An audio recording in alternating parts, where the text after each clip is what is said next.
আসসালামুআলাইকুম। Cooking diary with Shrabani চ্যানেলে সবাইকে স্বাগতম জানাচ্ছি নতুন একটি রেসিপি নিয়ে। আজকের রেসিপি স্পেশাল বিফ কষা বা ভুনা।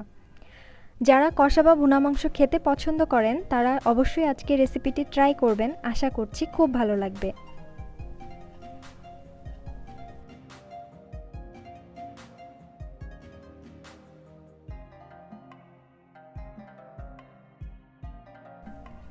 কষা মাংস রান্নার জন্য আমি হাড় চর্বি সহ মাংস নিয়েছি। আপনারা চাইলে হাড় ছাড়া মাংস দিয়েও করতে পারেন। আর এখানে 1 কেজির একটু কম মাংস আছে, প্রায় 800 বা 900 গ্রাম মাংস নিয়েছি। পেঁয়াজ কুচি নিয়েছি হাফ কাপের একটু বেশি, আদা বাটা 1.5 টেবিল চামচ, রসুন ও পেঁয়াজ বাটা একসাথে 3 টেবিল চামচ, সামান্য গরম মশলা নিয়েছি, তেজপাতা, দারচিনি ও এলাচ, গোলমরিচ নিয়েছি 2 থেকে 3 পিস, পেঁয়াজ বেরেস্তা 1/4 কাপ, ধনিয়া বাটা 1 চা চামচ, জিরা বাটা 1 টেবিল চামচ, স্বাদমতো লবণ, মরিচ গুঁড়া 1 টেবিল চামচ, হলুদ গুঁড়া হাফ টেবিল চামচ। আর স্পেশাল মশলা হিসেবে নিয়েছি একটা স্টার এনিস আর এর দুটো ডাল আমি ভেঙে নিয়েছি। আমি যে তেলে পেঁয়াজ বেরেস্তা করেছিলাম সেই তেলেই মাংসটা রান্না করছি, কারণ এই ফ্লেভারটা আমার ভালো লাগে। আপনারা চাইলে স্কিপ করতে পারেন। আর তেলটাকে গরম করে নিয়ে প্রথমে হাফ কাপ পেঁয়াজ কুচি দিয়ে দিলাম।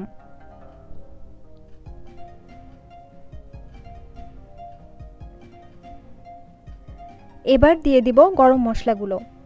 তেজপাতাটি একটু ছিঁড়ে দিলাম আর দারচিনিটা ভেঙে দিচ্ছি।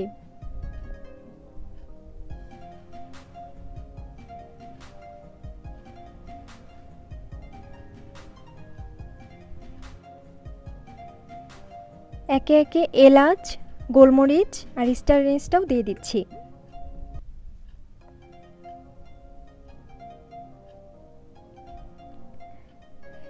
এবার সব কিছু একসাথে 3-4 মিনিট ভেজে নিব।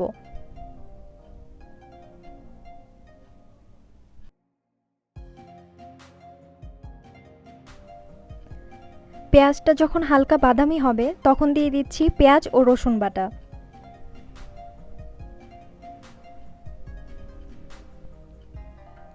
এখন একটু হালকা নেড়েচেড়ে দিচ্ছি।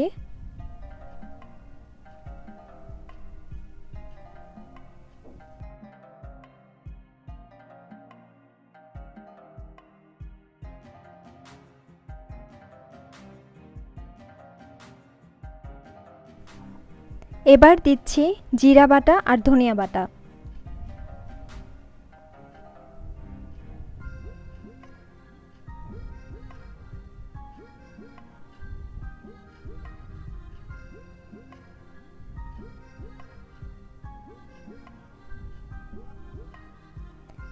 এবার সবকিছু খুব ভালোভাবে নেড়ে দিচ্ছি। এবার দিয়ে দিচ্ছি হলুদ ও মরিচ গুঁড়া আর সামান্য পানি। না হয় গুঁড়া মশলাগুলো পুড়ে যাওয়ার সম্ভাবনা থাকে। মশলাগুলো ভালোভাবে কষিয়ে নিব যতক্ষণ না পর্যন্ত তেলটা মশলা থেকে সেপারেট হয়ে যায়। আর এ পর্যায়ে লবণটা দিয়ে দিতে হবে।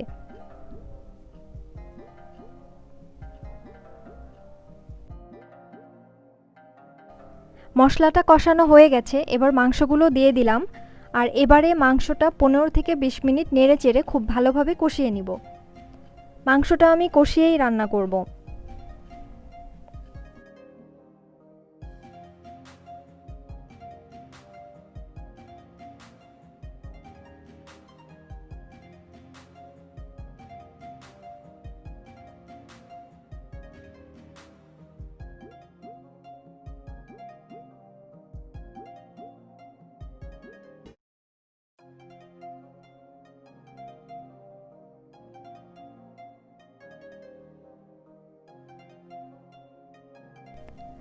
বিশ মিনিট কষিয়ে নেওয়ার পর আমি আদা বাটাটা দিয়ে দিচ্ছি।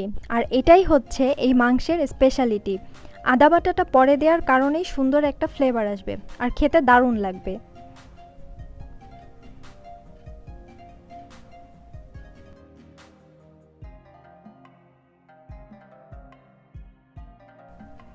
এখন আমি আরও 15 থেকে 20 মিনিট মাংসটা খুব ভালোভাবে কষিয়ে নিব।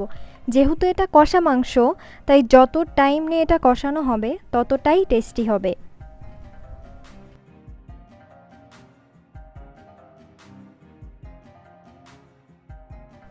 আর এই কষা মাংসর ক্ষেত্রে সবসময় গরম পানি ব্যবহার করার ট্রাই করবেন, এতে করে মাংসটা ভেতর থেকে জুসি থাকবে আর টেস্টটা বেড়ে যাবে দ্বিগুণ, আর সিদ্ধও হয়ে যাবে খুব তাড়াতাড়ি।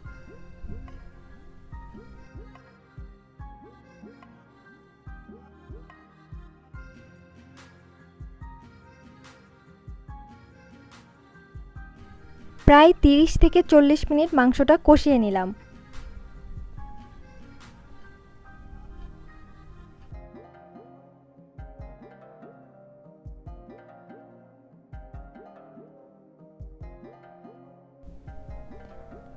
এখন মাংসটা সিদ্ধ হওয়ার জন্য 1 কাপ গরম পানি দিয়ে দিচ্ছি। আর আগেই তো বললাম যে অবশ্যই গরম পানি দেওয়ার চেষ্টা করবেন, এর ফলে মাংসটা খুব বেশি টেস্টি হবে। আর এই পর্যায়ে চুলার আঁচটা রেখেছি মাঝারিতে, আর আমি ঢাকনা দিয়ে দিব। ঢাকনা দিয়ে 30 থেকে 40 মিনিট রাখবো। 40 মিনিট পর ঢাকনা খুলে চেক করে নিচ্ছি মাংসটা সেদ্ধ হয়েছে কিনা, আর আমি এর মাঝে 2-1 বার নেড়ে দিয়েছিলাম।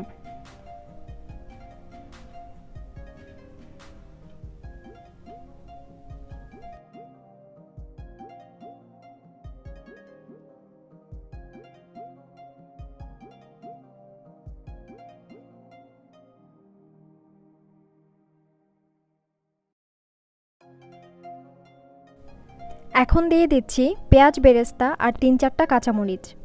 এরপর আবার 25 থেকে 30 মিনিটের জন্য ঢেকে দিব।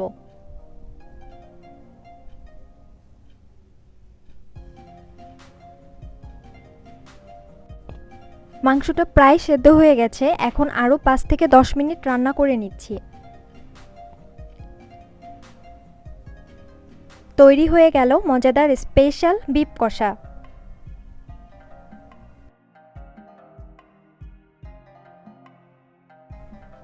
এই মাংসটা আপনারা পোলাও, ভাত, রুটি কিংবা পরোটা যে কোনো কিছুর সাথেই সার্ভ করতে পারবেন।